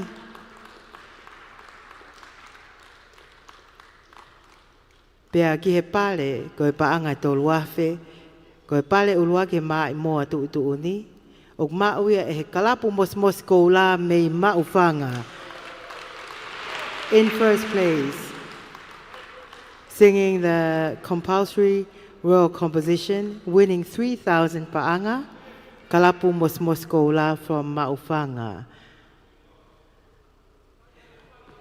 Ihe ni foki ai kaungau e potngau takmamata, ko e tokoni ai peki he katoanga hei lala, whamalo at kia Senorita Fonokalafi, Milika po mana, po tai Sisi Tayen mo Pelenato, ka I taimini, ka take o paspasi mai ai whafofonga ai kalapu mosmosi koula. Malo o pito hiva maarie, ko e konga hano ua tau whiauhi, pale whikatolu, I kunai paanga I tahawhi ni mangeau. Mauia e he kalapu wha o ne lua mei la paha. Kalapu wha o ne lua. Mauai e pale paanga e tahawhi ni mangeau. Whatonga e anga guaipe mo ngahi whakahounga tak paanga ni mangeau ki he toenga o ngahi kalapu ko tope na nau kau mai. Everyone is a winner tonight because we have consolation prizes over 500 for each kalapu. But in second runner-up or third place, Fa'onelua from La Paha winning 1,500. Kata ko toi paspasi imai.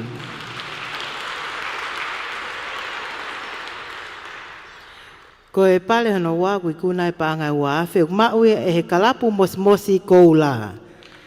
Ko e whiauhi e ni konga hano wā ma I moa whiri. Pale paanga e wā whiu. The first runner-up for their own selection of a royal composition, winning 2,000 paanga, again, Mosi Koula of Maufanga. Kata ke o paspasi mai. Tau whamalo e peke Broadcom e nau heni, whamalo ka te vita wheturi. Junior ka maafu ka kolifuko mo e tau timi media. Ko e pale uluaki, paanga e tolu awhi. Ma I moa whiri, ma uia e he kalapu fō anga. Winning 3,000 paanga in first place for their own selection of a royal composition goes to fō anga, who is currently on stage from Kolofo'ou. Aho fia eni. Malie. Ko e ngahi o la ia. Whawheta e maukoloa e ki Minista Whawhi Whalanglangi, ka e uma a foki ai Minista o e potu ngau e takmamata mo e ngahi ngau e lalahi.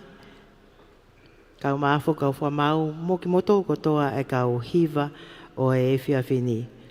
Ko e lava lele e tau polokalama o e whiawhini whamalo atu ki a sela tuiaki ka umai tau timi ko e ni pulotu mauna ne hanga fotu utu umai mo whakoko mai e tau ngawe pe foki ki a mere sungu pe a mo sina pe a e whainga maari ko e ni oange ai ki he pule o e waa anga whakafonua pe mo tala tuk whaholo kene kelesi tau polo kalama ko se mistongia. Malo ek minister. Tau keres. Peko keres o tau iko si suklaisi o whalahe tua koe tamai whioi mula mali manio ni. No whamaa whalang-langin. Pea moki mautol kotoa o na hiri a whaipe o tangata. Amen. Malo whalang-langi koe lawa lele ia e polo kalama sivihiva mai moa. Malo at kia mata whale tau he tokon mai ki he whatongia e whiawhini. Malo ho mō mea mai ka mō mea o whātu. Koe lau kakato ia e wau sivihiva mai moa. Potunga au e tak mamata me whalau e ewa a tonga. Wha malo lahi at whake tek motol na mō mui mai tau polo kalama au sia e ngahi whakapare. Tau wha malo ko tau pe he ngahi tare neti ko tau au sia. Whamalo lahi ki he potunga o statistika a tonga. Nau tolu ia na nau whengawe aki me potunga tak mamata me whalau e wa. Ki ono whapaanga whamawhola whanga tonu koe ni e tau reti o walfit poini mai whaema. Kau whatahat me tau live streaming. Pe whoki ki e tau Broadcom. FM 87.5 broadcasting mo tau YouTube. Whamalo ia pio ka huanga o e poni. Whatarevu tui fua. Me sake tui fua. Pe whoki ki a Filia Baia. Kau whatahatu pita takafua kau ma aripate ki sina. Mau tatawa tuhe mei he whare whamanatu ko kunsalo te. Ko au whirisonu uwhinanga nofo, malo apito mou mea mai. Whamore more. Si kau whatahatu ai mo e taureti o ta mauhi. Whamalo lai whika saustui kia sausi fustua. Me kei kau whatahatu mo ki tau tolu. I ngahi aho whakakoloa ko eni. Lava o se ate tau ngahi live stream e o morina no katoa. Malo apito mou mea mai, ka mou mea.